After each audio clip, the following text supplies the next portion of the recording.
Hello class 10 audience, welcome back to Exnovadan classes.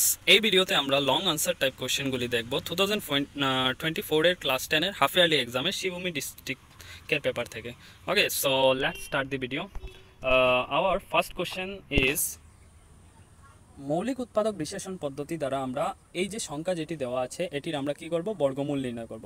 তো আমরা উৎপাদক বিশ্লেষণ যদি করি, আমরা এখানে উৎপাদক বিশ্লেষণ করার পর আমরা কি পাবো, এই যে পার্টিকুলার দেওয়া আছে তোমরা করে দেখে নেবে। তো এখানে আমরা যেগুলো উৎপাদক পাবো এগুলোকে আমরা যদি রুটের ভিতরে বসাই তাহলে যেগুলো সাধারণ থাকবে এগুলো বেরিয়ে আসবে এবং আমরা আনসার পেয়ে যাব এখানে 96। তো মুভিং টু নেক্সট কোশ্চেন, আমি সাথে করে নিয়ে এলাম, তোমরা দেখে নেবে। তো নেক্সট কোশ্চেনে কি বলছে যে একজন ব্যবসায়ীকে অত কিলোগ্রাম মটর এবং অত কিলোগ্রাম ছোলা বস্তায় পূর্ণ করতে হবে যাতে প্রত্যেক বস্তার ওজন সমান হয়। প্রত্যেক বস্তায় মটর নতুবা ছোলা থাকতে হবে। ব্যবসায়ীটির দ্বারা পূর্ণ করা প্রত্যেক বস্তার মটর বা ছোলার সর্বোচ্চ পরিমাণ নির্ণয় করো। তো আমাদের এখানে বলেছে সর্বোচ্চ পরিমাণ নির্ণয় করব। তো দ্যাট মিনস এখানে আমরা গসাগু নির্ণয় করব। গসাগু বলতেই আমাদের সর্বোচ্চ সাধারণ উৎপাদক এখানে। তো সর্বোচ্চ সাধারণ উৎপাদক আমরা নির্ণয় করব। তো এখানে আমরা কিভাবে নির্ণয় করব, আমরা গসাগু বের করতে পারি। তো এখানে আমি নর্মাল মেথডে আমি গসাগুটি নির্ণয় করে দিয়েছি। তোমরা যেহেতু এটি চ্যাপ্টার 1 থেকে এসেছে, তো চ্যাপ্টার 1-এর মধ্যে আমরা শিখেছিলাম একটি অন্য পদ্ধতি গসাগু নির্ণয় করার জন্য, ইউক্লিড বিভাজন পদ্ধতি। তো তোমরা সেটির দ্বারা এখানে উৎপাদক গসাগুটি নির্ণয় করার চেষ্টা করবে। তো এখানে আমাদের আনসার এসে যাবে 10 কেজি আমরা সর্বোচ্চ পরিমাণ বস্তার মধ্যে রাখতে পারবো মটর বা ছোলা। ঠিক আছে, তো moving to next question. Next কোশ্চেনে কি বলছে দেখো, এখানে আমাদের দুটি জোড়া রৈখিক সমীকরণ দেওয়া আছে এবং বলছে এগুলোর অদ্বিতীয় যদি সমাধান হতে হয় তাহলে পি এর কি মান হতে হবে। তো অদ্বিতীয় সমাধান যদি হতে হয়, অদ্বিতীয় সমাধানের মধ্যে আমরা জানি a1 by a2 is not equal to b1 by b2। That means আমি প্রথমে দেখলাম যে এখানে যদি আমি ইকুয়াল করি তাহলে পি এর কত মান বেরিয়ে আসে, 2 মান বেরিয়ে আসে। দ্যাট মিনস আমরা যদি এখানে 2 বসাই তাহলে এটি আর অদ্বিতীয় সমাধান থাকবে না। দ্যাট মিনস এখানে কি, যে 2 ছাড়া বাকি যে কোনো সংখ্যা যদি আমরা এর জায়গাতে বসাই আমাদের অদ্বিতীয় সমাধান আমরা পেয়ে যাব। ওকে, তো moving to next question. Next question কি বলছে, এটি চ্যাপ্টার নাম্বার 6 থেকে এসেছে। তো চ্যাপ্টার নাম্বার 6 এর মধ্যে এই যে এক্সারসাইজ 6.3 বলছি 6.2 এর মধ্যে এই ধরনের কোশ্চেন তোমরা পেয়েছো, যেখানের মধ্যে আমাদের ডি প্যারালাল টু বিসি দেওয়া আছে এবং আমরা এই যে এই নির্ণয় করব। তো D parallel to BC, that means আমরা বলতে পারি যে এখানের মধ্যে এই যে বাহুর যেগুলো অনুপাত এডি বাই ডিবি এবং এই বাই কি হবে, AD by DB equal to হবে কি, এই বাই এখানে ইসির সাথে, এই বাই ইসির সাথে। তো এটি আমরা কিভাবে বলতে পারি, এটি বলতে পারি বিপিটির দ্বারা। তো আমি করে নিয়ে এসেছি, তোমরা দেখে নাও। এখানে একটি ভুল দেওয়া আছে যে এখানে ডি প্যারাল টু এসি বলেছে, বাট এখানে আমরা দেখেছি যে ডি প্যারাল টু বিসি। তো তোমরা এখানে অল্প কারেকশন করে নেবে। তো এখানে আমি কি বললাম যে ডি প্যারাল টু বিসি, যার কারণে এই অনুপাতগুলি সমান হবে। তো এটি কার দ্বারা আমরা বলতে পারি, আমাদের সাইডে রিজন লিখতে হবে। আমি এখানে ইংলিশে লিখে নিয়েছি। তো তোমরা বিপিটি হলো আমাদের এই যে মৌলিক সমানুপাতিক উপপাদ্য, এটির শর্ট ফর্ম। ঠিক আছে, তো তোমরা বসালে তারপর ক্রস মাল্টিপ্লাই করলে এখানে এর মান পেয়ে যাবে। তো এর মান এখানে এসে যাবে 1.8 আমাদের। তো তোমরা করে চেক করে নেবে যে তোমাদের আনসারটি শুদ্ধ বেরোলে কিনা। Okay, moving to next question. Next question কি বলছে যে আমাদের একটি সামান্তরিকের শীর্ষবিন্দুগুলি দেওয়া আছে। তো এখানে আমরা পি এর মান নির্ণয় করব। ওকে, তো এই যে একটি স্থানাঙ্ক আমাদের এখানে দেওয়া নেই, তো সেটির ভ্যালুটা আমাদের ফাইন্ড আউট করতে হবে। তো আমরা জানি যে সামান্তরিকের যে কর্ণগুলি এটি একে অপরকে আমাদের বিচ্ছেদ করে। তাহলে আমরা এসির মধ্যবিন্দু এবং বিডির যদি মধ্যবিন্দু বের করি, মধ্যবিন্দুর স্থানাঙ্কগুলি, তো এখানে দুটোরই মধ্যবিন্দুর স্থানাঙ্কগুলি সমান হবে। তো আমি মধ্যবিন্দুর ফর্মুলা ব্যবহার করে চ্যাপ্টার নাম্বার 7-এর মধ্যবিন্দুর ফর্মুলা ব্যবহার করে এখানে আমি মধ্যবিন্দু দুটোরই বের করে নিলাম। তো এখানে আমরা যেহেতু এসি এবং বিডির মধ্যবিন্দুর স্থানাঙ্ক দুটোরই সমান হবে, তাহলে এখানে এক্স এর যে ভ্যালু, এই যে অর স্থানাঙ্ক আমি কি ধরেছি এক্স কমা ওয়াই, তাহলে এখানে এসি এবং বিডি এর যেটি এক্স স্থানাঙ্ক বেরিয়েছে দুটোই কিন্তু এখানে সমান হতে হবে। তাহলে এখানে যদি আমরা সমান বসাই, তারপর আমরা ক্রস মাল্টিপ্লাই করে এখানে আমাদের পি এর ভ্যালু কি এসে যাবে, পি এর ভ্যালু এখানে 7 এসে যাবে। তো তোমরা করে এটি দেখে নেবে তোমাদের আনসার শুদ্ধ বেরোলো কিনা। ঠিক আছে, moving to next question. Next question কি বলছে, এটি চ্যাপ্টার নাম্বার 2 থেকে। তো আমাদের দুটো শূন্য দেওয়া আছে এবং আমরা অন্য শূন্যগুলি নির্ণয় করব। তো আমরা এটি কিভাবে করব, তো আমরা যে দুটি শূন্য দেওয়া আছে এগুলোকে উৎপাদকের মধ্যে কনভার্ট করে নিতে পারি। তারপর এটিকে যদি আমরা এই যেটি আমাদের উৎপাদক বেরোলো, এটিকে যদি আমরা ভাগ দিই এই বহুপদ রাশিতে, তারপর আমাদের যেটি ভাগফল বেরিয়ে আসবে, এখানে যেটি আমাদের ভাগফল এসেছে, এই ভাগফলের ফার্দার আমাদের করতে হবে মিডিল টার্ম করলে আমরা অন্য দুটি শূন্য পেয়ে যাব। তো অন্য দুটি শূন্য এখানে কত কত, একটি হলো 1 এবং একটি হলো হাফ। তো এট দি এন্ড তোমরা বলে দিতে পারবে যে এইগুলো আমাদের শূন্য। তো ফার্দার নেক্সট আমাদের বলছে যে আমাদের √3 কে এখানে অপরিমেয় সংখ্যা প্রমাণ করতে হবে। তো এটি আমরা কিভাবে সলভ করি, মোস্ট অফ দি এটি এক্সামিনারের ফেভারিট কোশ্চেন। তো এটিকে আমরা কন্ট্রাডিকশন মেথডের দ্বারা সলভ করতে পারি। কন্ট্রাডিকশন মেথড দ্যাট মিনস বিরুদ্ধাচরণ পদ্ধতি দ্বারা। তো এখানে আমাদের বলছে যে √3 কে আমরা অপরিমেয় সংখ্যা প্রমাণ করব। তো আমরা প্রথমেই ধরে নেব যে √3 একটি পরিমেয় সংখ্যা। তো যখন আমরা এটিকে পরিমেয় সংখ্যা ধরবো, তাহলে এখানে আমাদের পরিমেয় সংখ্যার যেগুলো গুণ বা চরিত্র আসছে সেগুলোর সাথে মিল খেতে হবে। তো আমাদের পরিমেয় সংখ্যার চরিত্রটা কি, যদি এখানে আমরা √3 কে পরিমেয় সংখ্যা ধরি, তাহলে এটি a/b ফর্মে থাকতে হবে এবং এ এবং বি পরস্পর মৌলিকও হতে হবে। পরস্পর মৌলিক বলতে এখানে এক ছাড়া এ আর বির মধ্যে কোনো সাধারণ উৎপাদক থাকবে না। তো যখন আমরা এটাকে বোথ সাইডে কি করি, স্কোয়ার করি, তারপর দেখবো যে এখানে এ স্কোয়ারের আমাদের 3 উৎপাদক। তো এ স্কোয়ারের যদি 3 উৎপাদক হয়, তাহলে তো এরও 3 উৎপাদক থাকবে। এগেইন যদি এর কি হয়, এই যে এর আমরা ভেবে নিলাম যে 3 এবং সি দুটো উৎপাদক। 3 তো আমরা প্রথমে দেখে নিয়েছি যে উৎপাদক, এবং সিও আমরা ধরে নিলাম একটা এমন সংখ্যা যেটি মাল্টিপ্লাই করলে 3 সাথে আমাদের এ পাবো। তো বোথ সাইডে এগেইন যদি স্কোয়ার করি, স্কোয়ার করার পর আমরা কি করব, এখানে এই যে এ স্কোয়ারের ভ্যালু যেটা, এটাকে চেঞ্জ করে দেব 3b²। তো আমি কিভাবে পেলাম যে এখানে এ স্কোয়ারের ভ্যালু 3b², এই যে উপরে দেখো এখানে এ স্কোয়ারের ভ্যালু কত পেয়েছি, 3b²। তো এটা যদি বসাই, তারপর আমরা দেখব যে এখানে 3 ও একটি উৎপাদক b² এবং 3 যদি একটি উৎপাদক হয় b², তাহলে বিরও উৎপাদক হবে 3। তো এখানে আমরা দেখলাম যে এক ছাড়াও একটি অন্য উৎপাদক আছে দুটোরই, এ এবং বি। তো এটি তো বিরুদ্ধাচরণ করছে আমাদের, এই যে আমরা প্রথমে বলেছিলাম যে এ এবং বির কোনো সাধারণ উৎপাদক থাকবে না এক ছাড়া। তো যেহেতু এখানে বিরুদ্ধাচরণ করছে, দ্যাট মিনস এখানে আমাদের ভুল। তো এখানে আমি √5 লিখে নিয়েছি, তোমরা √3 লিখে নেবে, এখানে আমার অল্প মিস্টেক হয়ে গেছে, ঠিক আছে।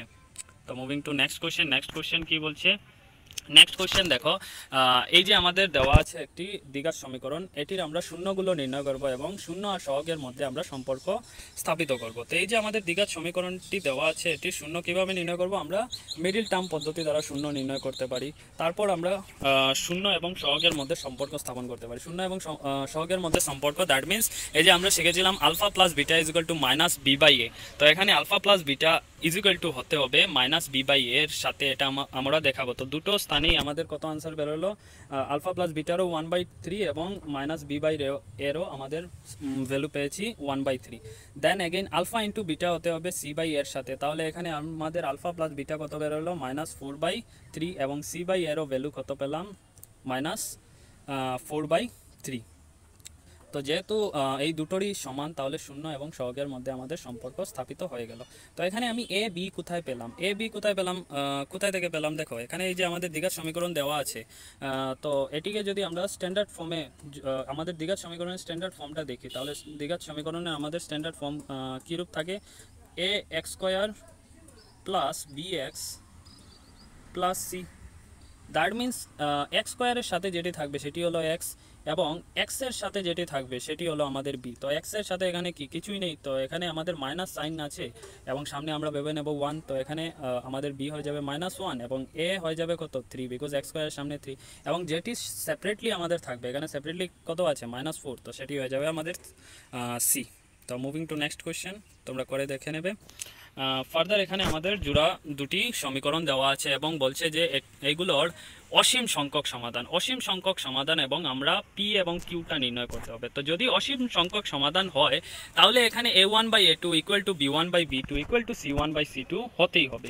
তো আমরা যদি এগুলোকে এইভাবে বসিয়ে দিই, তারপর কি করব, দেখো এখানে এই ভ্যালু এবং এই ভ্যালুটাকে ইকুয়ালস যদি বসাই এবং এই যে এটির সাথে এটি ইকুয়াল দিই এখানে, তারপর দুটোটাকে আমরা যদি ক্রস মাল্টিপ্লাই করি, তাহলে এখানে পি এর একটা মান বেরিয়ে আসবে এবং এখানে কিউ অন্য একটি সমীকরণ বেরিয়ে আসবে।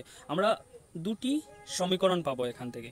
তো এই দুটো যে সমীকরণ পাবো, এটাকে আমরা অপনয়ন পদ্ধতি দ্বারা অপনয়ন পদ্ধতি বলছি, এই যে প্রতিস্থাপন পদ্ধতি দ্বারা এখানে সলভ করতে পারবো।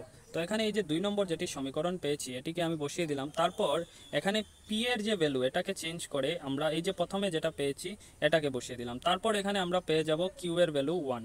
কিউ এর ভ্যালু কত পাবো? 1।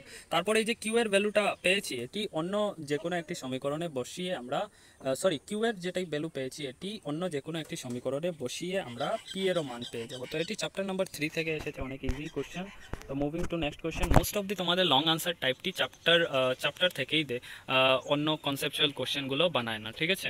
তো নেক্সট কোশ্চেন কি দিয়েছে, এটি আমাদের চ্যাপ্টার নাম্বার 4 থেকে দিয়েছে। দেখো এখানে এটির আমরা সমাধান বের করব। তো এটিকে প্রথমে দ্বিঘাত সমীকরণে কনভার্ট করতে হবে, তারপর এটির সমাধান নির্ণয় করতে হবে। তো কীভাবে নির্ণয় করব? প্রথমে তো আমরা লসাগু নিয়ে নেব, এই দুটো ভ্যালুর লসাগু নিয়ে নেব। এই দুটো লসাগু কী হবে? এগুলোর মাল্টিপ্লিকেশনগুলোই এটির লসাগু হয়ে যাবে, ঠিক আছে।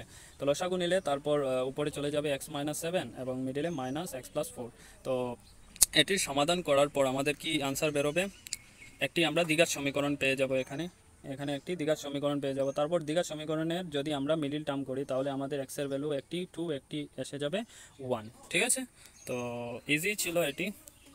নেক্সট কোশ্চেন কি বলছে? নেক্সট কোশ্চেনে চ্যাপ্টার 4 থেকে এসেছে যে আমাদের বলছে দুটো ক্রমিক ধনাত্মক অযুগ্ম সংখ্যার পূরণফল হতে হবে 195। তো এটি থেকে আমরা দুটি সংখ্যাগুলো নির্ণয় করব, ঠিক আছে।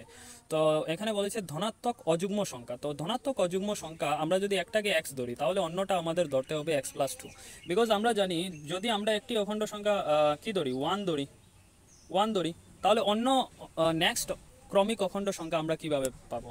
আমরা নেক্সট ক্রমিক যদি অযুগ্ম সংখ্যা পেতে হয় তাহলে এখানে আমাদের কত প্লাস করতে হবে? 2 প্লাস করতে হবে। তো আমি আমাদের একটি অযুগ্ম সংখ্যা যদি x ধরেছি তাহলে অন্যটি আমাদের 2 এখানে প্লাস করতে হবে, ঠিক আছে। 2 প্লাস করলে অন্য ক্রমিক ধনাত্মক অযুগ্ম সংখ্যা পাবো। তো প্রশ্ন মতে আমাদের বলেছে দুটোকে আমরা যদি মাল্টিপ্লাই করি তাহলে আমরা 195 পাবো। তো এখান থেকে আমি পেয়ে গেলাম একটি দ্বিঘাত সমীকরণ। দ্বিঘাত সমীকরণকে যদি সলভ করো তাহলে x এর দুটি ভ্যালু পাবে, একটি ভ্যালু পাবে কত?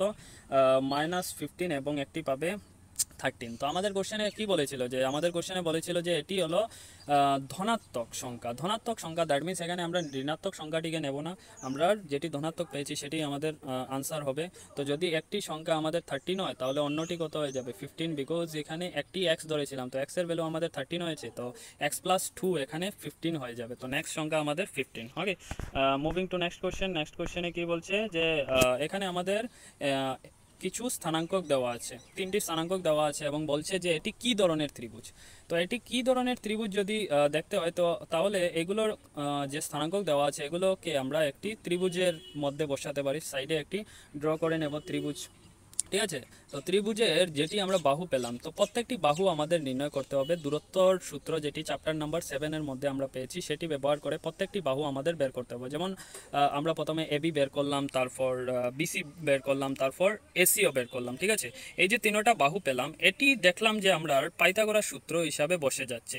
যেহেতু এটি পাইথাগোরাস সূত্র হিসাবে বসে যাচ্ছে তাহলে আমরা বলতে পারি কি এটি একটি সমকোণী ত্রিভুজ, বিকজ বাকি তো যত আমাদের ত্রিভুজ আসছে এগুলো আমাদের এই যে পাইথাগোরাস সূত্র হিসাবে বসতে পারবে না। তো যেহেতু এটি পাইথাগোরাস সূত্র হিসাবে বসে গেছে তাহলে আমরা বলতে পারি এটি আমাদের সমকোণী ত্রিভুজ, ঠিক আছে। তো moving to next question. Next question কি বলছে? এটিও চ্যাপ্টার থেকেই দেওয়া হয়েছে, ট্রিগনোমেট্রি ইনটেক্স এক্সারসাইজের কোশ্চেন। তো এখানে আমাদের সাইনের ভ্যালু দেওয়া আছে এবং আমাদের কসের এবং টেনের ভ্যালু আমাদের বের করতে বলেছে। এখানে বেঙ্গলিতে অল্প মিসিং আছে বাট ইংলিশের মধ্যে দেওয়া আছে, তো আমরা এটি দেখে নেব। তো এখানে আমাদের যেটি সাইনের ভ্যালু দেওয়া আছে এবং আমরা সাইনের কি জানি, সাইন কি হয়? পারপেন্ডিকুলার বাই হাইপোটেনাস, বিকজ এটি আমরা এভাবে মনে রাখতে পারি, পণ্ডিত বদ্রী প্রসাদ হর হর বলে, কি পণ্ডিত বদ্রী প্রসাদ হর হর বলে। তো এখানে আমাদের p/h কি হয়ে যাবে? সাইন, b/h হয়ে যাবে কস এবং p/b হয়ে যাবে টেন। এবং এর রেসিপ্রোকাল যদি করি, দ্যাট মিনস এর উল্টা যদি করি, তো আমরা h/p পেয়ে যাব কি? h/p পেয়ে যাব আমাদের কসেক এবং h/b আমরা কি পেয়ে যাব? সেক এবং b/p পেয়ে যাব কট। তো যেহেতু এইগুলো ট্রিগনোমেট্রিক রেশিও আমাদের মনে রাখতে হবে যদি আমাদের সলভ করতে হয়। তো এখানে সাইনের পির মান দেওয়া আছে এবং এইচ এর মান দেওয়া আছে। তো পি এবং এইচ দেওয়া আছে, তো এখানে আমরা বি নির্ণয় করে নিলাম। বি নির্ণয় করার পর তারপর আমাদের কস কি হয় এই বলেছি, কস কি হয় যে b/h হয়। তো এখানে বি কত? √7 এবং এইচ কত দেওয়া আছে? 4 দেওয়া আছে। এবং টেন কি হয়? টেন হয় p/b। পি বাই বি, তো পি কত এখানে, পি হলো 3 এবং বি কত পেয়েছি, বি হলো √7, তো এখানে 10 এর ভ্যালু এত পেয়ে গেলাম। ইজি কোশ্চেন ছিল, অত টাফ লেভেলের কিছু নয়। এবং নেক্সট কোশ্চেনও আমাদের ট্রিগনোমেট্রি চ্যাপ্টার থেকে দিয়েছে, এটিকে অল্প মডিফাই করে দিয়েছে, যেহেতু এটিও ইনটেক্সি এক্সারসাইজের কোশ্চেন, বাট এটিকে অল্প মডিফাই করে দিয়েছে। দ্যাটস ওয়াই কিছু স্টুডেন্টের এটিতে সমস্যা হতে পারে, কিন্তু সমস্যার কিছু নেই, এটিও ইনটেক্স কোশ্চেনই, অল্প মডিফাই করিয়ে দিয়েছে। তো এখানে আমাদের দেওয়া আছে কি দেখো, সাইন 90 - a, তো সাইন 90 - a আমরা কি বলতে পারি, কস এ, এবং এগুলোকে সবগুলোকে আমরা যদি কনভার্ট করি তো আমরা কি পাবো, এটা পাবো।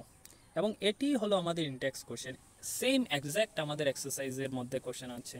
তো এটিকে যদি আমরা ফার্দার সলভ করি, এখানে যেমন নিচের এগুলোর লসাগু যদি নেই, তাহলে লসাগু নিলে আমাদের এগুলোর মাল্টিপ্লাই হয়ে যাবে, তো মাল্টিপ্লাই হলে উপরে চলে যাবে কস স্কোয়ারে, এবং এখানে 1 প্লাস সাইনের হোল স্কোয়ার। তো এখানে এটিকে যদি আমরা সমাধান করি, অ্যাট দি এন্ড আমাদের আনসার বেরিয়ে আসবে। দ্যাট মিন্স এখানে LHS = RHS প্রমাণ করার ছিল, তো আমরা 2 সেকে এখানে বেরিয়ে আসবে। ঠিক আছে, ফার্দার নেক্সট কি বলছে দেখো, এখানে আমরা প্রমাণ করব এই যে কোশ্চেন, এটি আমাদের এই যে মৌলিক সমানুপাতিক উপপাদ্য, ইনডাইরেক্টলি বলছে যে এখানে আমরা এই যে মৌলিক সমানুপাতিক উপপাদ্য এটি আমরা প্রমাণ করব। তোমরা পরে দেখে নাও যে এই যে আমাদের বলছে যে যদি একটি ত্রিভুজের একটি বাহুর সমান্তরাল করে অঙ্কিত রেখা ত্রিভুজটির অন্য দুটি বাহুকে নির্দিষ্ট বিন্দুতে ছেদ করে, তবে অন্য দুটি বাহু সমানুপাতে বিভক্ত হয়, এটি আমরা প্রমাণ করব। তো ইনডাইরেক্টলি বলছে আমাদের মৌলিক সমানুপাতিক উপপাদ্যই প্রমাণ করার জন্য। ঠিক আছে, তো এটি 60 নম্বরের কোশ্চেন। তো এখানে আমি দেখো করে নিয়েছি কিভাবে, আমি একটি ত্রিভুজ অঙ্কন করলাম, এখানে ত্রিভুজ আমাদের অঙ্কন করলাম এবিসি ত্রিভুজ অঙ্কন করলাম, এবং আমি বলে দিয়েছি যেরকম কোশ্চেনের মধ্যে বলছে যে এখানে আমাদের বিসিটা ডি এর সাথে কী হবে, সমান্তরাল হবে। তো আমি এগুলো দেওয়া আছে এর মধ্যে রেখে দিলাম, তারপর আমরা প্রমাণ করব যেটা, এটা এখানে রেখে দিলাম। দেন আমাদের কিছু গঠন করতে হবে, এখানে গঠন কি করতে হবে দেখো, এই যে আমাদের বি এবং ডিসি যেটা, এটা জয়েন করতে হবে, এবং আমাদের ইএন আমাদের কি পারপেন্ডিকুলার, দ্যাট মিন্স লম্ব ড্র করতে হবে এডি বাহুর উপর, এই যে এডি যেটা আছে, এবং ডিএম আমাদের অঙ্কন করতে হবে এইর উপর। ওকে, তো ফার্দার এখানে আমরা যদি কালির অনুপাত নিই, কোন এর কালির অনুপাত দিতে পারি, এডি ইর নিতে পারি, এখানে এডির ইর নিতে পারি, এবং এডি ইর সাথে আছে কি ডিবিই, তো এটি ডিবি, এখানে আমি বিডি বলেছি, তো যে কোনো একটাই নাম রাখা যায়, কোনো অসুবিধার কিছু নয়।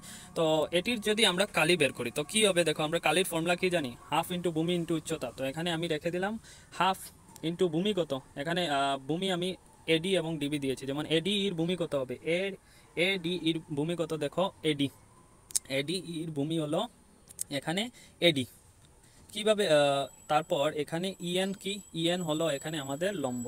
তো একবার আমি ইএন লম্ব রাখবো, একবার আমি ডিএম লম্ব রাখবো, দেখো দুটোর মধ্যে। তো আমি এই যে একটি এবং এই একটি ত্রিভুজের সাথে আমরা অনুপাতটা নিয়ে নিলাম। তারপর যখন আমরা কাটাকুটি করব, এগুলো থেকে আমরা দুটো সমীকরণ পেয়ে যাব, যে এডি বাই ডিবি এবং এই বাই ইসি। দেন আমরা ক্লাস 9-এর মধ্যে, 9-এর যে ত্রিভুজ চ্যাপ্টার, এটাতে আমরা দেখেছিলাম যে দুটো ত্রিভুজ যদি আমাদের সমান্তরালের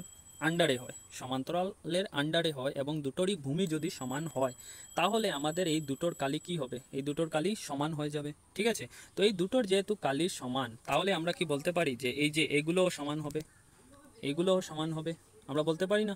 তো এখান থেকে আমরা কি দেখলাম যে AD by DB equal to এই বাই সি। তো দেখো যতগুলো আমাদের চ্যাপ্টারের মধ্যে উপপাদ্য দেওয়া আছে, এগুলো কিন্তু আমাদের ডাইরেক্ট কোশ্চেন, তো এক্সামিনার ডাইরেক্টলি এগুলো দিতে পারে, তো এগুলো আমাদের বারবার প্র্যাকটিস করতে হয় কিভাবে। তো তোমরা এখানে সলিউশন আমি দিয়ে দিয়েছি, তো তোমরা দেখে করে নেবে। ঠিক আছে, যদি কোনো অসুবিধা হয় তাহলে কমেন্টে জানাবে। তো এখানে 60-র একটি অর সাথে দেওয়া আছে, এটিও ইনটেক্স কোশ্চেন আমাদের 6.3 এর, যেটি একদম 6.3 এক্সারসাইজের একদম যেটি লাস্ট কোশ্চেন, এই লাস্ট কোশ্চেনটা তুলে দিয়েছে, এক্স্যাক্ট টিট্টো কোশ্চেন। তো দেখো এটা এখানে আমাদের কি বলছে যে এবিসি এবং পিকিউআর আমাদের কি দেওয়া আছে, সদৃশ্য দেওয়া আছে, এবং আমরা প্রমাণ করব এবি বাই পিকিউ এবং equal to AD by PM. তো এখানে কিভাবে করব, আমরা ত্রিভুজ দুটো ড্র করে নেব, তারপর আমাদের যেটি দেওয়া আছে যে এবিসি আমাদের পিকিউআর এর সাথে এখানে সদৃশ্য, তো সদৃশ্য যদি হয় তাহলে আমরা বলতে পারি যে আমাদের বাকি যত বাহুর অনুপাত আছে এগুলোও কি থাকবে, সমান থাকবে। তো আমরা এখানে এই যে বাহু বিসি যেটা আছে, এটাকে অল্প হাফ করে নিলাম, হাফ করলে আমরা কি পাবো, বিডি এবং কিউএম। তো এখানে কেন আমি হাফ করেছি দেখো, এখানে আমাদের প্রমাণ করতে বলেছে AB by PQ equal to AD by PM. তো এখানে আমরা এই যে এবি বাই পি কিউ এবং এডি বাই পিএম যেটা, এটা যদি আমাদের কি করতে হয়, প্রুফ করতে হয়, তাহলে এটির সাথে যেটি ত্রিভুজ গঠন হয়েছে এটিকে আমাদের প্রথমে সদৃশ্য প্রমাণ করতে হবে। তো এবিডি এবং পিকিউএম এই দুটো ত্রিভুজকে আমাদের সদৃশ্য প্রমাণ করতে হবে এখানে যদি আমাদের বলতে হয়। তাহলে দ্যাটস ওয়াই আমি এখানে অল্প আমাদের যেটি প্রথমে পেয়েছিলাম ওটিকে অল্প হাফ করে এটিকে মডিফাই করে নিয়েছি। আর যেহেতু এবিসি এবং পিকিউ আর এখানে সদৃশ্য, তাহলে প্রত্যেকটি কোণও এখানে কি হবে, সমান হবে। তাহলে আমি লিখে নিয়েছি বি এবং কিউ এখানে আমাদের সমান। তো ফার্দার যখন আমরা এই দুটো ত্রিভুজকে কি সদৃশ্য প্রমাণ করার জন্য নিলাম, তো এখানে আমাদের বি এবং কিউ তো অলরেডি ইকুয়াল। তারপর এই যে বাহুর যেটি অনুপাত, এটি তো আমরা প্রথমে পেয়েছি যে এই দুটোই আমাদের এখানে ইকুয়াল।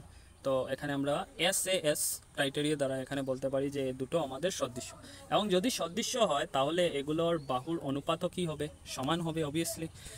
ঠিক, তো মুভিং টু নেক্সট কোশ্চেনও এক্সারসাইজেরই কোশ্চেন, আমাদের এই যে চ্যাপ্টার নাম্বার 3 এর এক্সারসাইজ 3.5 এর কোশ্চেন নেওয়া হয়েছে। বলছে যে একটি রাজপথে দুটি গাড়ি দুটো পয়েন্টের মধ্যে আছে, এ এবং বি পয়েন্টের মধ্যে, ঠিক আছে।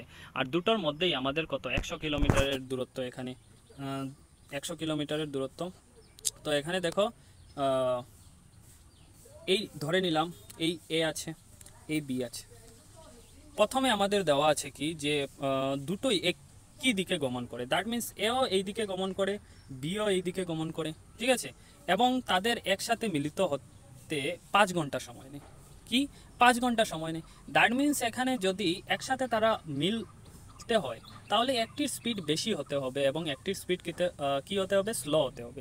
আদারওয়াইজ কি যদি দুটোরই স্পিড সমান হয়ে যায় তাহলে তো কোনোদিনই তারা পারবে না। এইদিকে যদি সেম ডাইরেকশনে যেতে হয় তাহলে কোনোদিনই তারা মিলবে না।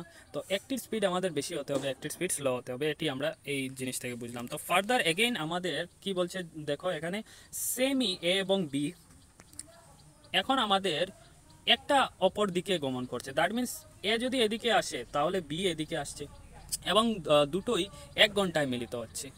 তো এখানে আমরা দুটো কেস পেয়েছি। এই দুটো কেস থেকে আমরা কি দুটো সমীকরণ বানাতে পারবো।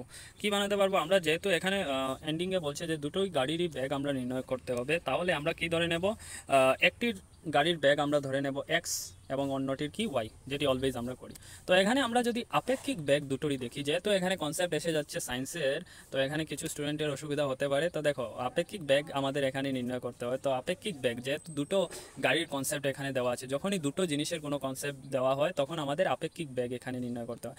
তো যখন আমরা আপেক্ষিক বেগটা নির্ণয় করতে হবে যখন দুটো একটি সেম ডাইরেকশনে যাচ্ছে, যেমন আমি বললাম একটি এই ডাইরেকশনে যাচ্ছে এবং অন্যটিও সেম এই ডাইরেকশনে যাচ্ছে, তখন আমরা কি করি, আপেক্ষিক বেগ বের করতে আমরা দুটোকে বিয়োগ করি। যেমন এক্স এর আমি ধরে নিয়েছিলাম যে এক্স এর বেগ হলো বেশি এবং ওয়াই এর বেগ হলো কম, তাহলে আমি এক্স থেকে ওয়াইকে বিয়োগ করতে হবে যদি আমার আপেক্ষিক বেগ পেতে হয়। এবং দুটোই যদি কি হয়, দুটোই যদি আমাদের একে অপরের দিকে আসে, যে দ্যাট মিন্স একটা এদিকে আসে এবং একটা এদিকে আসে, তখন আমাদের যদি আপেক্ষিক বেগ পেতে হয় তাহলে দুটোকে প্লাস করতে হবে, ঠিক আছে। তো আমরা এখানে দুটো গাড়িরই এ এবং বি পয়েন্টে দুটোতে যেগুলো গাড়ি আছে এগুলোর আমরা কি বের করে নিলাম, আপেক্ষিক বেগ বের করে নিলাম। তারপর এখানে আমরা একটি সায়েন্সের গতি চ্যাপ্টারের ফর্মুলা ব্যবহার করব, যে এখানে আমাদের দূরত্ব ইজিক্যাল টু বেগ পূরণ সময়। তো এখানে আমরা দূরত্ব কত, এখানে আমাদের 100 এবং এখানে বেগ পেয়েছি প্রথম অবস্থায় যে যখন একটি মানে একই দিকে গমন করে যখন, তখন আমরা কত পেলাম, এক্স মাইনাস ওয়াই।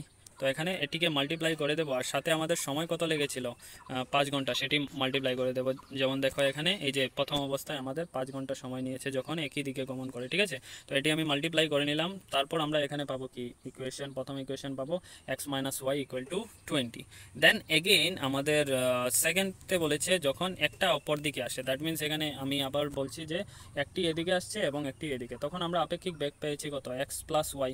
তো এখানে বেগের সাথে যদি আমরা সময়টাকে মাল্টিপ্লাই করি, সময় সেকেন্ড অবস্থায় আমাদের সময় কত নিয়েছিল, 1 ঘন্টা সময় নিয়েছিল, এখানে দেখতে পারি 1 ঘন্টা সময় নিয়েছিল। তো আমরা যখন এটিকে মাল্টিপ্লাই করি, দূরত্ব তো দুটো কেসেই আমাদের সমানই দূরত্ব 100 কিলোমিটার। তো সেকেন্ড আমরা ইকুয়েশন আবার পাবো x plus y equal to 100। তো দুটোকে অপনয়ন পদ্ধতি দ্বারা যদি আমরা সলভ করি, অপনয়ন পদ্ধতি দ্বারা সলভ করলে আমরা আনসার পেয়ে যাব কত, এক্স এর ভ্যালু পেয়ে যাব 60। দুটোকে আমি সাম করে প্লাস করে নিলাম, তো এখানে এক্স এর ভ্যালু 60। তো এই এক্স এর ভ্যালু 60 পেয়ে গেছি, তো অন্য যে কোনো একটি দুটো যে সমীকরণ আমরা পেয়েছি দুটোর মধ্যে যে কোনো একটিতে যদি আমরা এক্স এর ভ্যালুটা পুট করি তাহলে আমাদের এখানে ওয়াই এর মানও বেরিয়ে আসবে। ঠিক আছে, so that's it for today's session. If this helped you to understand the concept better, make sure to like the video.